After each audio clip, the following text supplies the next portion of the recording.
morning, brothers and sisters. Like was introduced, I'm Matthew Walk. The only fame that I have, I guess, is that my mom was the one in charge of the stake activity, so that, I guess, qualifies me to give a talk. I'm a student at BYU. I returned home from my mission this past summer, and so I was here for the summer. And I guess when your best friend's dad is in the High Council, you get put on assignment to speak with him. So, like mentioned, I served in Albania. The mission's actually was called the Adriatic South Mission, which had 5 countries: Albania, Kosovo, Macedonia, Greece, and Cyprus. The borders have changed, and so there's multiple missions now, but for me, I served in Albania, and I was Albanian speaking, so that's what has my heart. A little bit about Albania. It's had quite the history, a lot of being conquered and not much conquering on their part. And so they've been beaten up a lot as a people, and they've had tough times, like being in communism, being an atheist state. And so when communism fell and atheism was no longer the mandated belief or religion, the church jumped in and started sharing the gospel, and that was about like 31 years ago. So very, very recent new area to hear the gospel. Just a little bit of like numbers so you can kind of understand how new it is. They have about 3,000 members in the country on the membership roll, with about 300 active. And Albania, it's not really that big of a country, but it still has some size, like, I don't know, 8 hours to go from north to south. So that gives you a little bit of perspective. There's maybe about 12 or so areas for missionaries. I actually had the opportunity recently to go back with my parents and visit Albania. And there was an area that I served for 9 months, Beirut. And I mean, first off, those people have my heart. I've gone so close to the members, to the branch president, that I mean, I'll never forget them and love them forever. And I can't wait to meet them again. But while I was gone for the past, 10, 11 months, there wasn't a single baptism. So that kind of puts it in perspective. There's multiple areas that haven't had a baptism for 3 years. It's just a very seed planting mission, I guess you could say. But what was cool is then I saw on Facebook this past week that there was a baptism.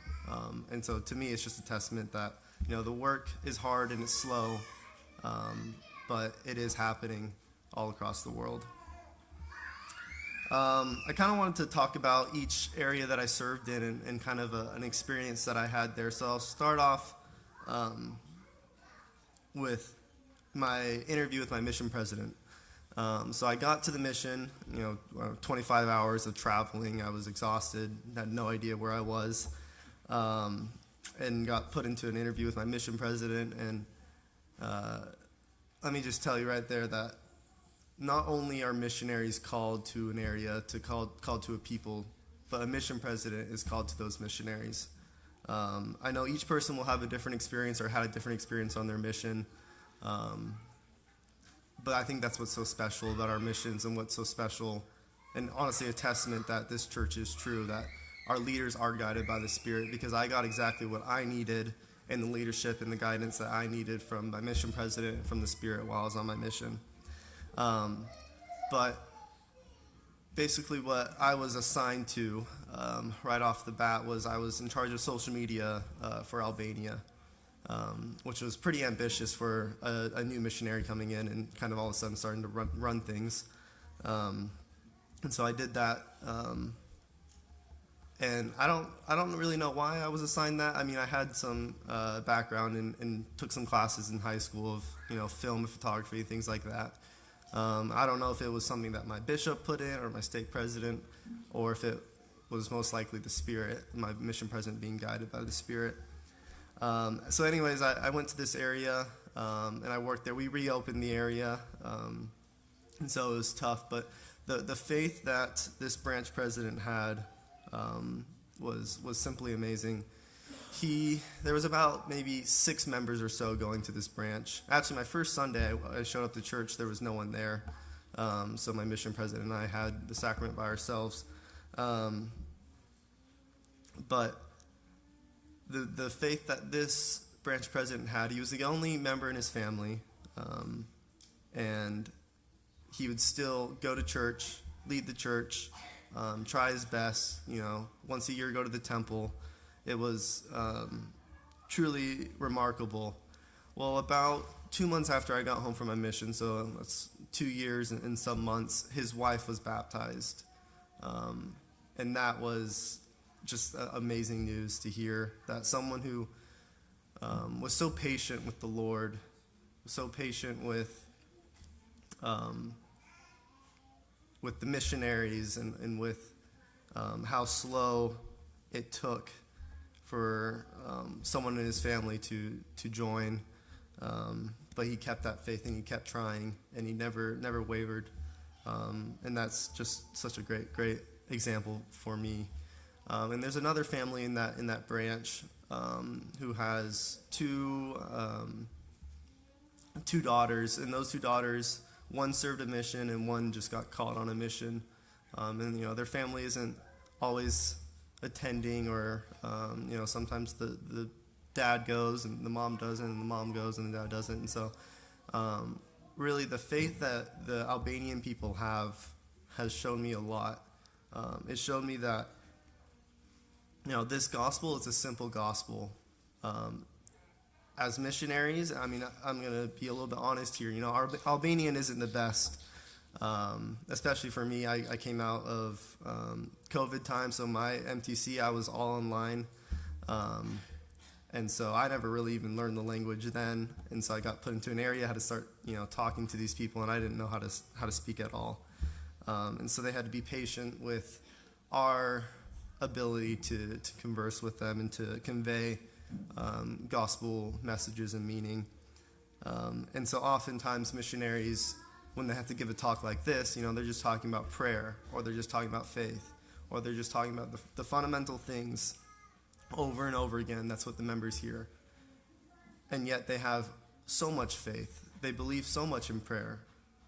And to me that showed, there are a lot of cool things about our church. There's a lot of cool things if you dive into, the gospel and dive into talks and church history and things like that. But don't forget about the core pillars of our faith, the core things that strengthen our testimony, that will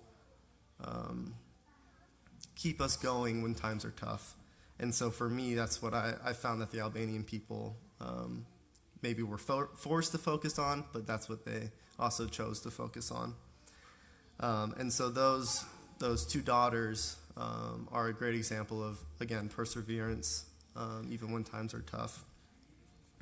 I then was shifted around and was moved to a different part of my mission, where I was then put in charge of social media for my entire mission, along with a companion who was Macedonian speaking. So now I was in Albania without a companion who could speak the language, and so with also having the responsibility of an area, with also training the mission and figuring out social media things. It was a tough time for me personally. I felt like a lot of responsibility, and I didn't really know how to handle it. I felt like I was expected of a lot, and I didn't know if I could really do it. My language ability was so-so at the time, and I don't know, I just felt like I was a little bit of kind of alone. But there was this one experience that I'll never forget. I was trying to find this member in this area, and trying to call her on the phone. I couldn't understand her. She's like 75 years old, and is unable to walk to church, so we give her the sacrament. But no one in the group kind of told me where she lived or anything, so I'm trying to call this old lady and understand where she's living, and all I remember her telling me is that's by the stoplight. Well, there's a couple stoplights, so I wasn't exactly sure where she lived.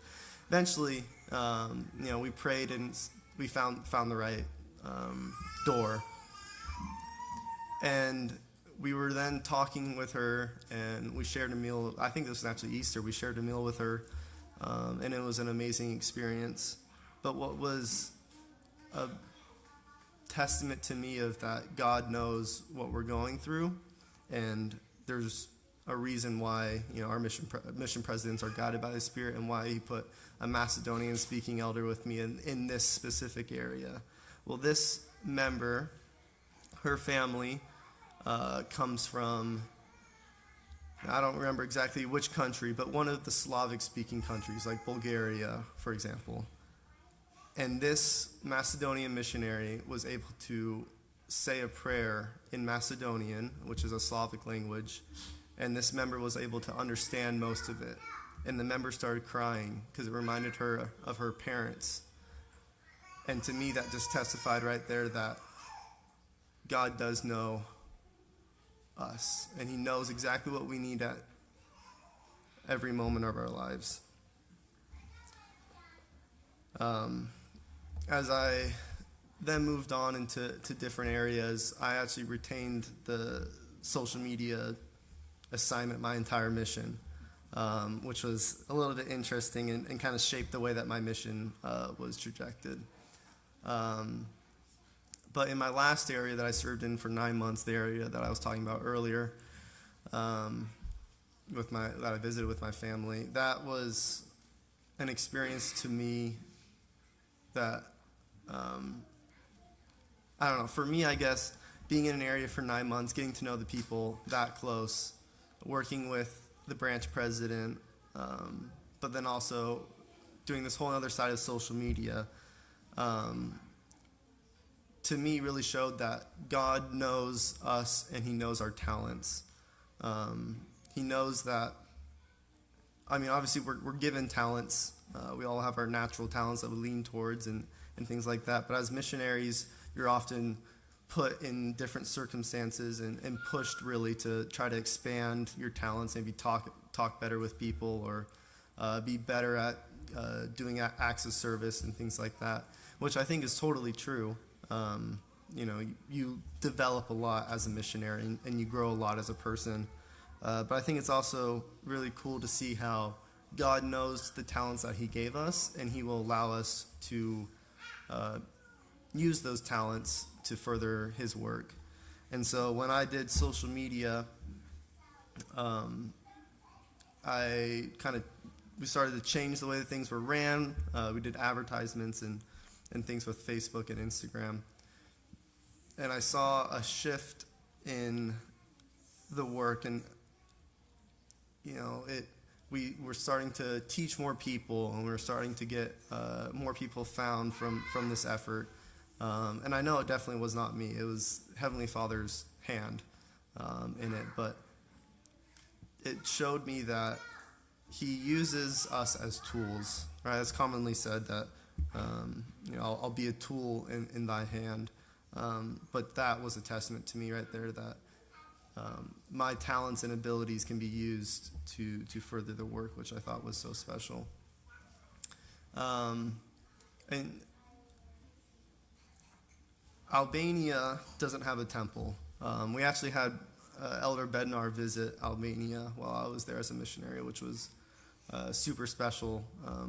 The last time that an apostle visited was when they dedicated the country for missionary work. And so Elder Bednar came, and it was kind of funny because the members, maybe thought, oh, that might mean we're getting a temple, or, that they yearn so much for a temple.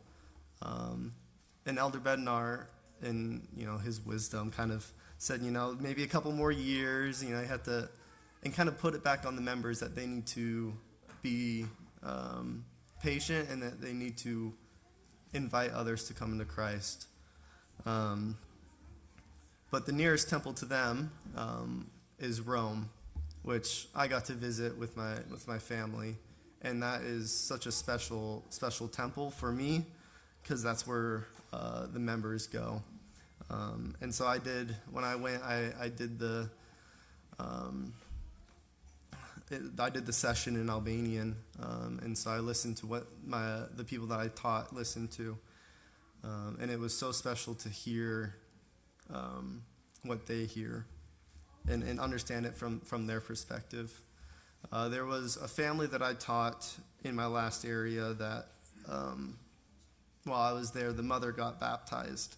And so that meant that the father, the mother, and the two sons were all baptized members of the church, which in Albania is really, really rare to have a whole family baptized. But what they ended up happening is this past year, the son and the dad went to the temple and participated in the ordinances there. And the mom this summer will get to go, which means the whole family will get to go and be sealed, which is extremely rare to have a family sealed in Albania. But to me, is a testimony of, the work. The work is tough. I'm not gonna stand up here and say it was easy, or it was people just fell into our laps. They really didn't. We had to work really, really hard. But in the end, it just is all worth it to see those families reunited, to see those families sealed together for eternity.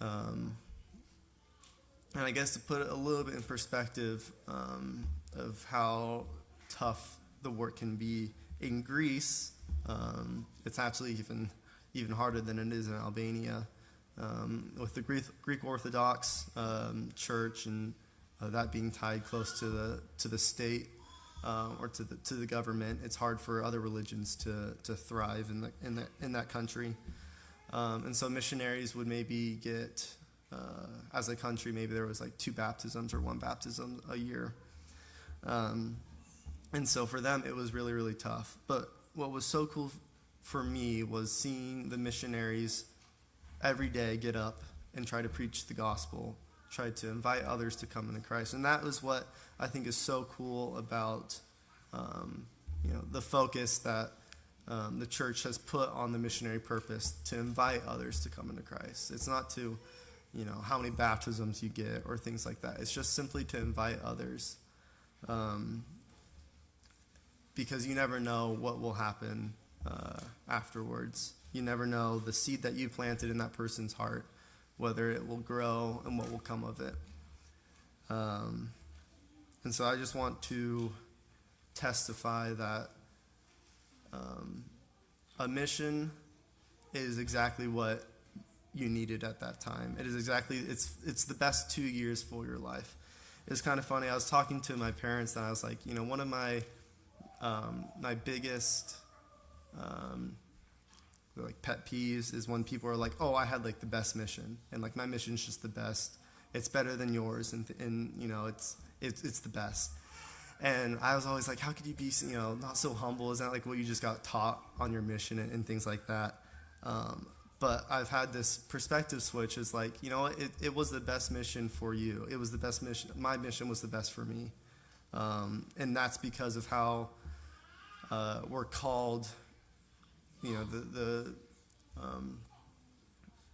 The church leaders are inspired, and we're called to a people, and a mission president is called to us, and it's exactly what we needed to make it the best mission, the best experience of our lives.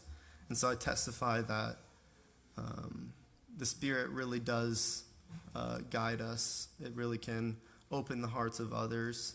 It really can continue to do the work that you started just by saying hello to someone, or inviting them to a church activity, or inviting them to join you at church.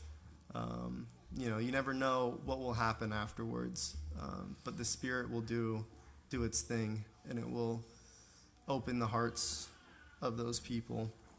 I testify that this church is true, that the Book of Mormon is another testament of Jesus Christ, that Joseph Smith was a prophet who was guided and led by the Spirit to restore this church.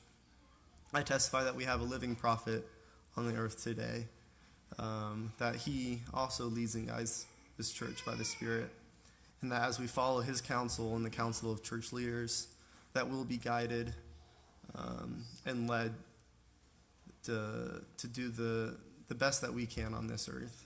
And I say these things in the name of Jesus Christ, amen.